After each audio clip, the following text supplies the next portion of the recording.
Aquela questão dos OVNIs no litoral paulista, que você comentou muito comigo uma vez, Peruíbe principalmente, o falecido Wallace Albino, inclusive, escreveu um livro, acredito que relatando sobre isso. Participei de uma palestra dele, aquela vez que nós nos encontramos em Paranapiacaba. Eu me lembro. Ele falando sobre isso, inclusive, né? Como é que está a questão dos avistamentos no litoral? Diminuíram? Estacionaram? Não, diminuíram bastante. Inclusive, esse relato que você falou, que envolveu o Wallace também, foi em agosto de 2008.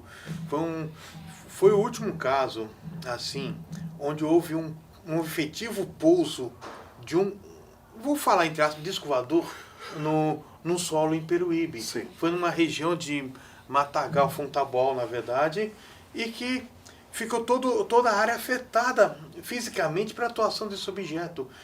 Só que ele, a princípio, foi visto de novo pela luz na noite anterior. A luz fortemente alaranjada desse objeto que, inclusive, passou pela janela da vizinha. Foi essa vizinha que chamou a polícia, a Defesa Civil local, que o oficial de lá me conhecia. Isso não é caso pra gente, não, pra polícia, é para um ufólogo. Por isso que logo no dia seguinte, o cara me ligou, mandou uma mensagem, depois mandou a foto que foi feita lá. Na hora eu falei, segura aí, isola essa área, porque a gente tem que ir aí. Por isso que a gente fui o primeiro ufólogo, junto com o engenheiro Paulo Pilon, a chegar nesse local.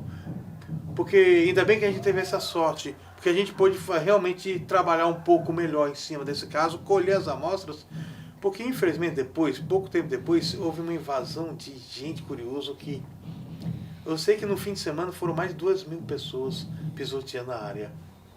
Aí acaba denegrindo toda o trabalho. Eu trouxe, para ter uma ideia, a vegetação do local. Até colhi. Esse é taboa. Repare que nas pontas de todas as tabuas, de um lado está tudo queimado nas pontas.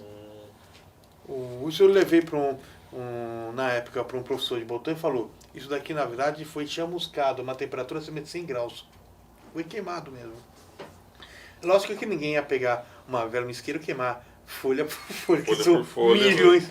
Lógico que isso daí ajudou a corroborar o relato. Mesmo porque agora está seco, né? Não, aqui está protegido, aqui está no plástico protegido. Mas na época era verde isso. Era né? verde.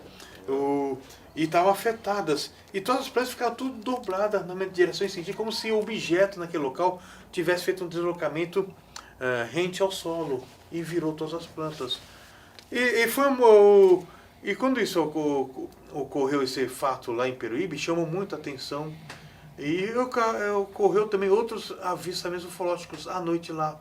Houve nessa época, até 2009, houve uma intensidade alta de avistamentos. Eu sei que eu voltei lá em Peruíbe, em menos de 6 meses, voltei em Peruíbe 7, 8 vezes, para ter ideia.